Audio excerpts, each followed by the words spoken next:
ข่แดงพี่น้องเห็นลงทานน้ำหวานสาธุเอาบุญน้ำกันแล้วเนาะพี่น้องมันบ่ลงแล้วแหละมาเอาพี่น้องเด้อมาเด้อทำแรกแห้งมาเนี่ยนี่ตั้งแต่เปิดงานมายังไม่ได้กินเกี่ยวกับว่าเจ้าของอยากให้ตึงตีว่าย่อว่าชูข่อยเจ้าไปเบิ้งเนี่ยมาคอยโกงมุกเขาประตูใช่พี่ไปดองไปใช่นี่เนาะบ่มีเนี่ยลงพี่น้องเอ้ยมาเด้อมาดิเด้อให้บ่ได้ไว้อายนั่นเอาเพิ่นมานำใช่นี่เลย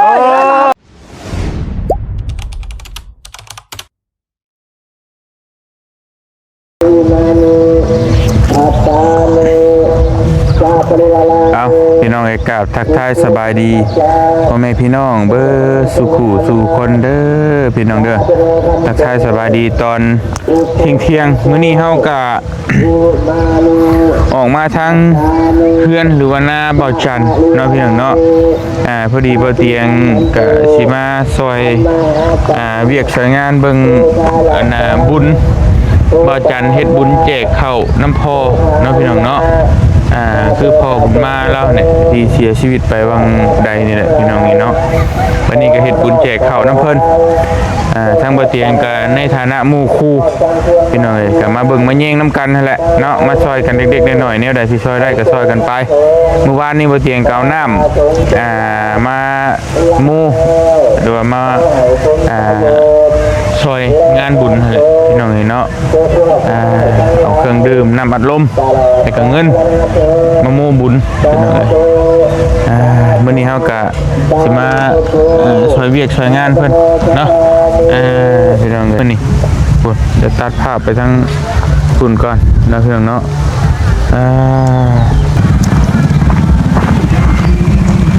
อยู่ทงให้ทงหน้าพี่น้องเนาะทั้งงานบุญเพิ่นก็ได้คนก็อาจจะสิบลายไปได้ขายก็ขายอยู่ตรงหน้าเลยขายดีนี่ก็ขายบางไม่ตัวนี่ค่ะพี่น้องเนาะขายอยู่ตรงหน้าเลยโคตรโพโธ่เนาะฮะโอ้ขายอยู่ตรงหน้าเลยเนาะสบายดีอยากกระทาคือบุญบังไฟบางอย่างแท้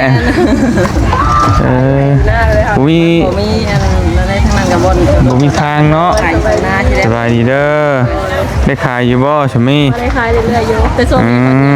แจกยังอีกพวกแจกอยู่บ่โดยแจกเลยแม่เห็นคนเริ่มแจกแล้วแหละตัวคนนี้ยังเนี่ยมาแจกโดยมีอย่างเด้ของแจกเห็นพี่น้องเลยโดยแม่ให้กันมาเอาลูกพอดีแม่น้องบิวมาก่อนแม่ไปฉันไปเอาของแจกกันเด้อแต่จะมาชี้ชอยเด้อเอาของพี่ก็ได้ช่วงนี้ไม่ค่าขายน้ำบริขายเพอวะบริขายมานี่บ่ทันเนาะหลายอย่างหลายแนวพี่น้องเลยผู้เดียวมีผู้ซอยขายเดียวเอาไปของพี่ก่อนเพิ่นกำลังแจกแล้วว่ะยังบ่ทันเพิ่นได้ทันอยู่บ่ตัวพี่น้องคนก็ลายดีแล้วเนาะลายทักลายนี่กี่ฝุ่นเนาะ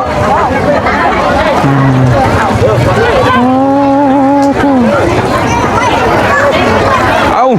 อาบแล้วอาบแล้วบ่โอ้ยเนาะ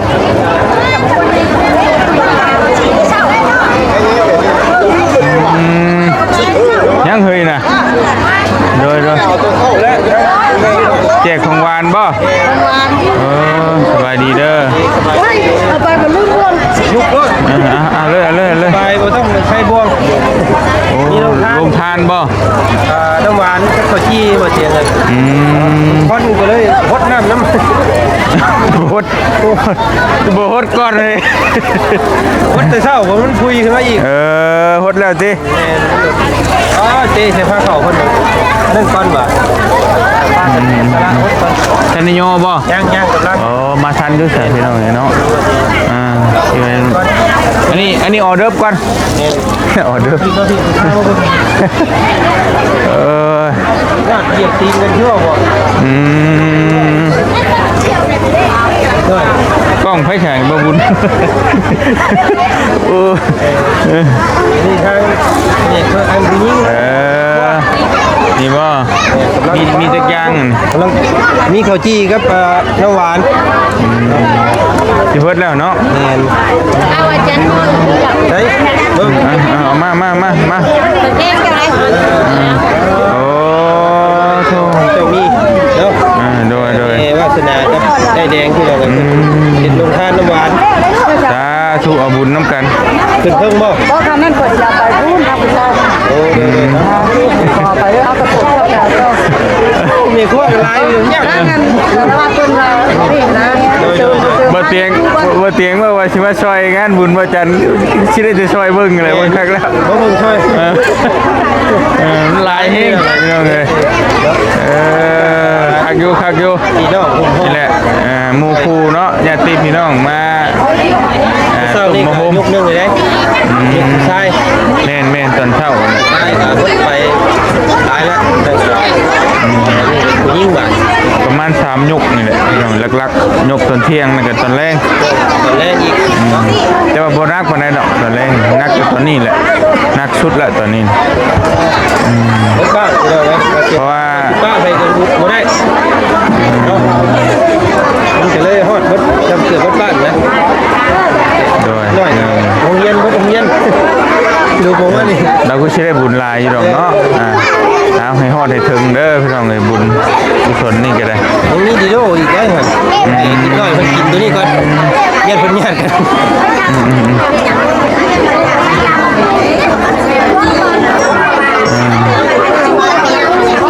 เอายังบ่วัดจักเทื่อนี่เนาะโอ้มาเลยโอ้ยพี่น้องบุญล้นเรือคักทำกันกับโรงทานอยู่วัดตะเกาซื้อมานี่ถือว่าลึกดีผู้เราคนก็หลายเนาะดีแล้วแล้วเบิดก็คือเบิดเนาะโดยก็ตัวถึงกันนี่ดอกแต่ว่านี่เพิ่นมาซ้ำเข้ามา2-3ไอ้ขอบคุณมาเลยขอบคุณก็มาแล้วก็มีพี่น้องกระปุ่นมื้อแรงนะกระปุ่นเด้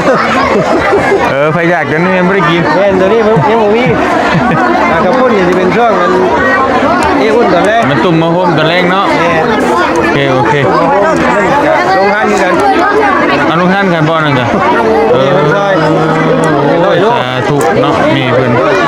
ได้บุญได้กุศลหลายคนแรกหวานเนี่ยฮะเราเคยกินน้ำหวานน้ำบีนขึ้นได้เอาแต่เก่าก็กินแต่ยกโป้โป้กินนี่คนอยู่บนโต๊ะก็กิน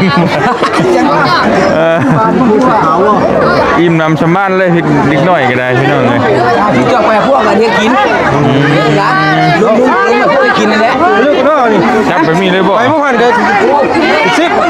ไปให้พวกกินพวกกินพวกกล้าแล้วก็อายได้อายได้ตายชั่วโมงเอาจี้กันได้ละ10ก้อนเราไปประตูพันเล่นคนดาวชุดนึงนี่คนดาวอยู่ยังบุยมบ่หามบุยมบ่หน้าบ่เตียงมามันโยนมาทางนี้อีกเลยว่าก็บ่เท่าแต่เห็นได้บ่เตียงเอ้ยแต่เห็นบ่เท่ามือวายเพิ่นว่าที่มือวายยังบ่เท่านี่แตะเอาโดยไปดูว่าสิงดนั่นอยู่ยากแล้วเนาะพี่น้องไอ้มันบ่ลงแล้วแหละมา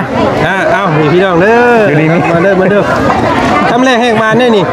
ตั้งแต่เปิดงานมายังไม่ได้กินเกี่ยวกับเจ้าของอยากให้ตึกที่ว่าย่อว่าชูคอยที่สุ พื่อนคือกันเนาะแม่นเด้อเจ้าภาพเข้าใจอยู่เจ้าภาพสิบ่ค่อยมีเวลากินดอก ด้วย เอาใส่ลองเบิ่ง หลานเลย เอาคือหลายแค่หลานนะ ยายไปแหน คนที่กำลัง พวกกันเฮ็ดกินอันนี้นะบ่แม่นว่าดุ้งกินเด้อเราเพียง ทั้งรุ่งทั้งตะรอง บ่อันนี้แต่ร้องอันนี้ ตะรอง อันนี้น้องหลาน ไปเบิ่งเฮาบ่สิ เนี่ย เด้อ เอาไปเลยว่าสิเอาไปบ่นี่ บ่ได้สิย่อไปให้กินนั่นได้ช่วยเขาช่วยเขาช่วยน้ำไปกินเหมือนว่าเขาอายกูจักดิดอก แต่ก็เขาก่อนบ่ได้กินนี่พี่น้องเอ้ย ไปแจ้งเลยว่านี่กินนะนี่มาพวกไอ้น้องเขาได้กินดีใจนะเดี๋ยวนี้ว่าไม่ว่าชื่อ ใจบุญนี่ที่เรากันเนาะ เอา ได้แต่เล่นน้ำคน หน่อยเจ้าของ ยิ่งมือจบ แต่ดอกเลยแล้วมันตัวได้หลาน โก้แล้วมื้อนี้ ฮะ จะโก้แล้ว กูยังทับลาไปเลยครับคิดว่าเพชรมันว้าวไอ้บาปเขาพวก เฮ้ยเดี๋ยวพี่น้องไงกำผู้ใดบ่ฮู้ก็สิเว้าให้ฟังเบาลำเพิ่น2 แม่น ประมาณนั้นเนาะ จังมูจะครูได้ ก็บ่ได้ว่าหยัง พวกช่วยเขา เจ้านั่นคล้ายๆเบาลำเพิ่นซื่อบ่ได้ว่าหยังดอกไป ใจดุ เด้อข้าบัด เอาชิมมึงดูหั่นชิมมึงดู สิบ่ได้เข้าปากใช่ไหมเอ้ามาสิพี่น้องน้ำหวานนะพี่น้องเด้อรสซ่องหรือว่าอีหยังผสมเนาะมีทั้งกันรวมมิตร เด่ๆลำๆคือกี่ทงทานไพ่ก็มี เฮ้ยเจ้าก้วย คืออันไข่กงไข่กบก็มีพี่น้องเอ้ยเนาะงามมา ชิมเบิ่งยังอยู่ ยังบ่ลืมเนาะมือปิ่นนี่ เจ้าโอ้แท้ หลายปีแล้วกันโอเคเอาโดยแซ่บบ่ผมด้วยใส่ลองมึงกันเด้อ ก็จนแหบเลย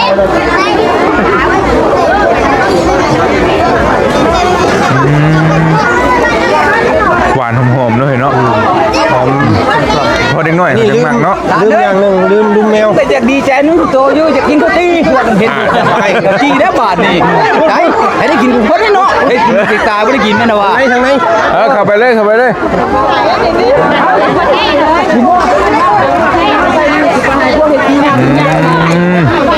กินเนาะ โอ้เมียแล้วตัวเตียงเลย แม่ว่าเด็กว่าดูว่าเป็นนั่นแม่ว่าลูกกินไป เฮ้ยเนี่ย เมียแล้วโหหวานอันน่ะให้กินนั่นจังพ่อ ที่นั่นเขา คิดว่าเป็นห่วงแม่ครัว อาย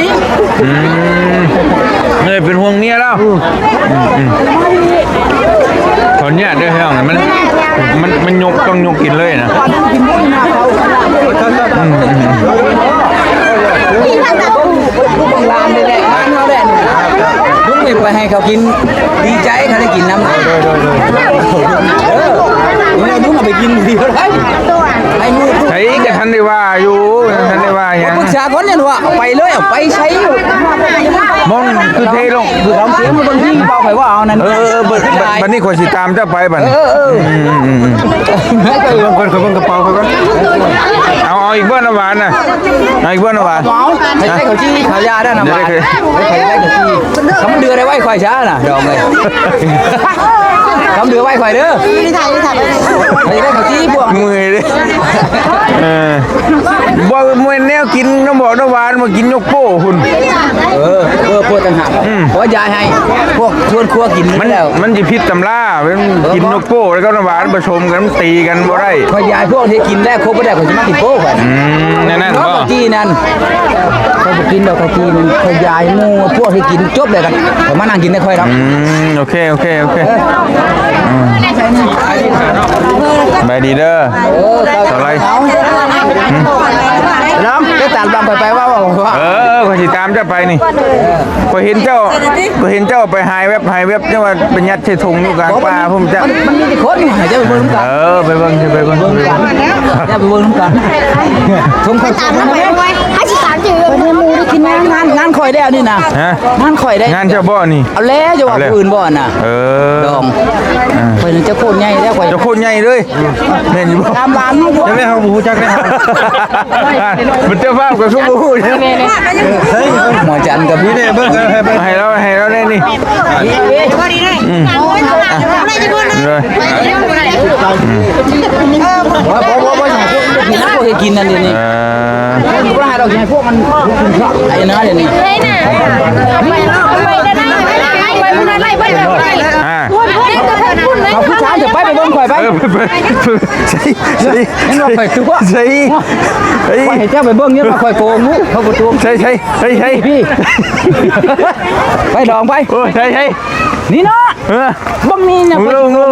พี่น้องเอ้ยมาเด้อมาดิเด้อให้บ่ได้ไว้อายนั่นเอาว่าเพิ่นมานำ ใช่ นี่เด้อมาดิเด้อ ใช่ใช่ ให้ร้องนี่ดิห่านอ้าวโตบัดนี้เจ้าไปไว้บัดนี้เจ้าไปไว้กับโตบัด เอา นี้ คือให้ค่อยนะ ให้แล้วบัดนี้เจ้าเอาบ่เชื่อข่อยนั่งพุ่นเนี่ยเชื่อบ่เจ้าห่านเจ้าเมื่อเด้อเจ้ามา บ่ ฮะ แม่กูได้เสีย ห่าน น้ำหวานเอาบ่น้ำหวานเอาบ่ ย้อม ห่านบ่ข่อยว่าเป็น บ่เจ้าว่าเพิ่นพ่อเด้อน้ำหวาน โอ้ เมื่อกี้นี่ กินนี่ว่าพอแล้วจะได้ผมมาหลังข่อยครับเด้อมันหลายคนเจ้า ไป มา ใช้ไปเนี่ยไปเอาอีกเลย ไป ไป เหล้าแล้วบัดนี้ ไปกินเหล้าเอากาแฟเอาอีกกว่า ไปเถอะ โอ้ย เจ้าบ่เจ้าตะรองมุก็บ่เฮ็ดโลเล่นนะหรอกยังดูทหารคุ้ม เออ ไปเนาะ ลุนล็อกตัวแล้วล็อกตัวแล้ว บ่เฮ็ดโล ตายตายเออ เฮ็ดโลนี่ โดนล็อกตัวที่งานบุญโอ้มายายเดี๋ยวพวกซีเว่นเพิ่นบ่เชื่อมา พวกชีวิต เดี๋ยวดึงบ่ได้ง่าย มียังชีวิตไม่ใช่นะ มาน้ำบ้านครับเร็ว ชีวิตก็มาวันนี้ จังว่าแหละเอาผมจักว่าไปพี่เด้อ มาไปกันป่ะเดี๋ยวเอาอีกก้อนถ่าเอาน้ำกันถ่าเอาน้ำกัน นี่ใช่จะคนหน่อย โอ้บอกเป็นลายนึง นี่ห่านแล้วว่าข่อยว่าเป็นบ่แม่นข่อยไปชื่อโอ้ยของนี้ข่อยบ่เชื่อมเนาะเป็นอะไรวะ พวกโยคือจริงจัง หานะห่านคือเจ้าเฮ็ดเองนะโยมฮะ มาเพิ่นให้ข่อยย่อ บ่แล้วเขาเฮ็ดเองนั่นไปเจ้า ถ่าเอานี่ก่อนถ่าเอานี่ก่อน เอาไรเฮ้ย เอาก็เอามันบ่พอ เชียนเนี่ยเชียนในความถึงวะร้องข่อยเชียนให้ถึงวะเอา แล้วไปยายฮอดใส่แล้วคือบ่ให้ยาทั้งตุ่คนนึงจัง บ่ให้ไปตัวนี้คุณน้องก็กินแช่พวกสูบนั่งบ่พาดอกกันน่ะ ได้ว่าคือบ่มาที่นี่ก่อน ครบอีบ้าสูบครบแล้วบ่อีบ้าพวกเฮ็ดกิน เพิ่นนี่บาพวกเฮ็ดกินกีตาน้ำได้เนาะ ไปมาค่อยย่อก่อน ก็ได้จับได้ไปทำไมพูดจับตัว เฮ้ยเฮ้ยไอ้เนาะทหารนี่ย้อนแล้วก็ไปเลยไปไปใช่ไปละใช่ทหารไปละไปพากันเลยใบเนาะพอแล้ววะ จักเป้าเนี่ยพยากเอา เอาพยากเอาแล้ว เห็นนั่นเลยบ่ฉัน นั่นนี่เดี๋ยวแล้ว เอาเชื่อผู้อายก็ไม่ได้กินแล้วบ่ กินแล้วชัวไปเลยอายเอามาชัว เอาไปเว้าในนั้นกว่าเจ้ากับเน่เพิ่นเอากล้องยี่ใช่อยู่ว่าบ่ชุ่มบ่ชัว บอกอายก้องกันนั่นก้องกันน่ะ โดยมันบ่นกก็นกซะนกก็ซะเนาะ พี่ตัวสบายพี่ติ๋ง โดย โอเค เห็นว่านี่เพิ่นอายเพิ่นบ่กล้ามาเอานี่เนาะฮะ ไม่เฮาจะไปทางหลังข้างหลังเราพอดบ่ยายเมียจะได้รับเงิน เมียเขาบ่ได้กินธรรมจักฮะโอ้บ่ได้ เมียแกว่าแย่นวนเด้ บ่ได้เป็นนี่บ่ได้โอ้ผิดตับรถบ่ให้เมียเขากินมื้อนี่อย่าไปเด้อร้องอย่าไปเด้อ เมียเขาบ่ได้กินจะมีเรื่องแล้วมื้อนี่ เมียจะเปลี่ยนเลยจ้ะ เนาะ เฮ้ยอย่างนี้ โดยอ่ะ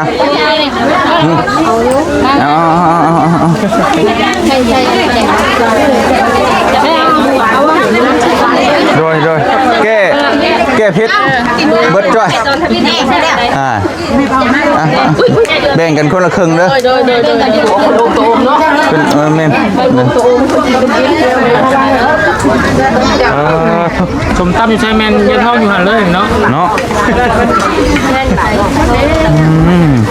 คลิปแห้งได้บัดถึง5นั่นคือเราไปเอาผัวอยู่บ้านอื่นบ้านหยังสิเป็นตามมาแล้วมันมีงานเด้นั่นน่ะ มันจะลูกนักเรียนอย่างเพื่อนบอก เบิ่งรถเทคนิคที่เราเฮ็ดนัวน่ะเบิ่งถ้าเบิ่งปลายเล็บแล้วเราหลักเจาะถุงนำได้หลักเจาะถุงมันช็อตน้ำนัวมันอยู่หัน แซนว่าเราไปย่อมใช้สูตรได้ง่ายแล้ว ลักสูตรตามที่คอยสังเกตมาเด้อลักสูตรเสือทองเฮ็ดตำหุงคือเครื่องมันหลายนะให้เครื่องมันท่วมแต่มันแซ่บนี่เด้เครื่องมันแบบบ่ประหยัดเครื่องว่าซั่นซะแม่นมาบดพกนึงมากอกอ่ะ ไอเล็กไปสอดเด้อ ที่มันเข้มมันยังคือ รอเด็กมันย่อย ตัวเหี่ยวแล้วเนี่ย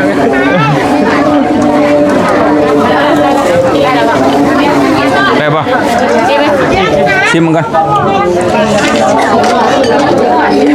ใส่มือแซ่บ พอดีละนัว 5 โมงแกงให้นี่5 โมงแกงให้นี่ ขาดไม่ได้เลย อันนี้ ของเวียดป่ะอันนี้ยุงโมโตะไป พัด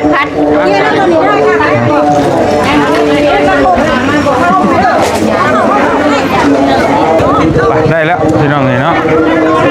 นี่ก็หม่องครัวเพิ่นครัวเพิ่นเฮ็ดกินแตงอยู่ครัวกินคักอย่างหนึงเนาะคักที่ว่ามันกว้างแฮงนะแต่คืออยู่เฮือนในบ่เตียงมันนั่นโอ้แบบอึดอัดแฮงพี่น้องเลยเนาะอันนี้มันกว้างมันนั่นคักยอมรับอยู่แม่นโนนโอ้คัก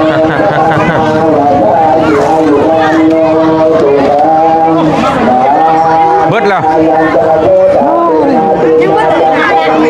ของแจกนี่มันคือของขายเนาะเฮ้ยเนาะเบิดแล้วอันดีโดนี่เด้ช่วงแรงอันนี้ยังฮ้อนบ่พอแต่ให้อุณหภูมิมันขึ้นกว่านี้ก่อนเนาะโอเคพี่น้องเอ้ยไปแต่เดี๋ยวจังหน่อยย่อข้าวย่อน้ำพี่น้องเดี๋ยวจังหน่อยก่อนเนาะเดี๋ยวย่อข้าวย่อน้ำเดี๋ยวจังว่ากันอีกพี่น้องเนาะอันนี้ก็คือขั้นตอนที่สำคัญที่สุดแล้วยกนี่ก็วางไปนั่นนึงมีแต่ตอนแรกกันย่ออยู่แต่มันก็บ่นักนี่บัดนี้ปานใดมันมีกระปุ่นก็ยังให้เพิ่นกินก็ได้พี่น้องแต่ว่านี่เนี่ยอีหยังมีชีสมีหยังตอนเที่ยงยกตอนนี้แหละจบแล้วสาธุโอเคมาบัดนี้เดี๋ยวให้ทั้งมอบให้ทั้งเบาบุญไปเฮ็ดหน้าที่เคยโดยสบายดีเด้อเบาบุญเด้อโดยหลังจากกินข้าวจี้กินน้ำหวานเนี่ยแล้วก็เข้าป่านนี้พี่น้องไหม มีแต่ข้าวกับข้าวมันแน่นแล้วเนาะข้าวยังโหใหญ่แท้ พอทราบบาทข้าว เอาพี่น้องเลยโอ้ยเนาะฮะยังโหน้อยอยู่บ่นี่นะเขาเลยว่าโหใหญ่เลยนี่ อ้างเข้าเด้ เนาะ หน้าเข้าหน้าท่ามันเข้าหลายในบ้านเราเลย เมียนอยู่เห็นว่ากระไดคิด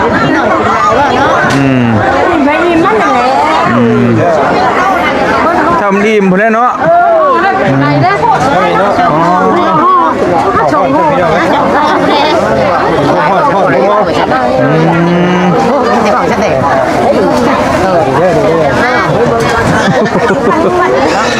ก็คนกินข้าวเนี่ยบ่เฮ็ดคือตอนหิวใช่ไหมบัดพอจะได้บ่วัดดอกเชื้อด้วยก็มันเสียบกูบ่อยู่ อันนี้มันเอามาขายบ่ขายเหรอ10,000เลยนะ ถูก10,000 ลงดู สุกี้กระปากก่อยเลย เก้าเนาะ เก้าถุง แซ่บไป ไปจ่ายเงินฉุกไปเลยฉุกไปเลยเอาทั้งโลทั้งหยังเลย ล่อเลยเท่าไหร่ ไอ้แสนหนึ่งทั้งโลเลยไปเลยไปโอ้ยพี่น้อย ล่อกระชื่อเพิ่นให้พี่เอ้ยเพิ่นว่า 10,000 บอกทั้งล่อเลยบอกทั้งล่อเลยล่อนึง10,000จังหวะเราตามได้เนาะ เนาะ นั่งกันเด้อ กับเข่าได้ใช่มาจัดเอาลาบไปเอาลาบเอาลาบ เอาไปให้เพิ่นเนาะยังหลาย ตำหุงพุ่นนี่ดูเจมียังบ่ได้นี่ด้วยหมดแล้วฮะโอเคตำหุง ครบแล้วเนาะ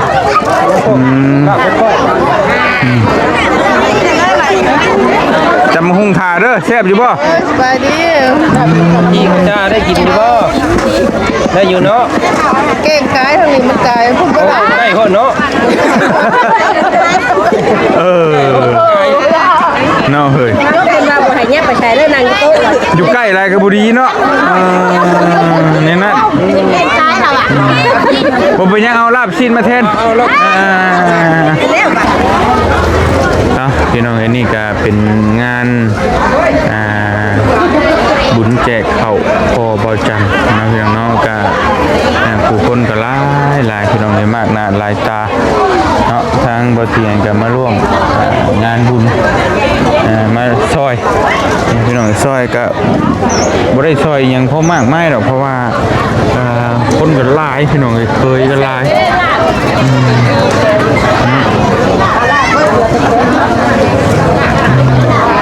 แต่ก็เลยมีจะได้ซอยแต่เบิ่งเด็กๆหน่อยเพราะว่าคนซอยก็หลายเนาะนี่แหละพี่น้องเพิ่นก็มาหมู่บุญแล้วก็เพิ่นย่อเข้าตอนเที่ยงนั่นแล้วก็มันจะมีอีกช่วงเช้าช่วงเที่ยงช่วงแลง3เวลาเนาะตอนแลงนี่เพิ่นก็สิมานั่นสิก็สิมีวงดนตรีและครบงั้นตามบ้านเมืองเฮามีกันฮะพี่น้องแต่ว่าตอนเที่ยงนี่ก็ประมาณนี้ให้ยาคูมาสวดเนาะแล้วก็สันเพลงและทางเฮาก็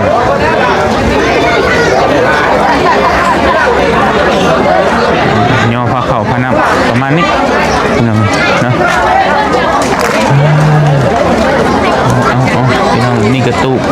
อันกับกองบุญ2กองเนาะ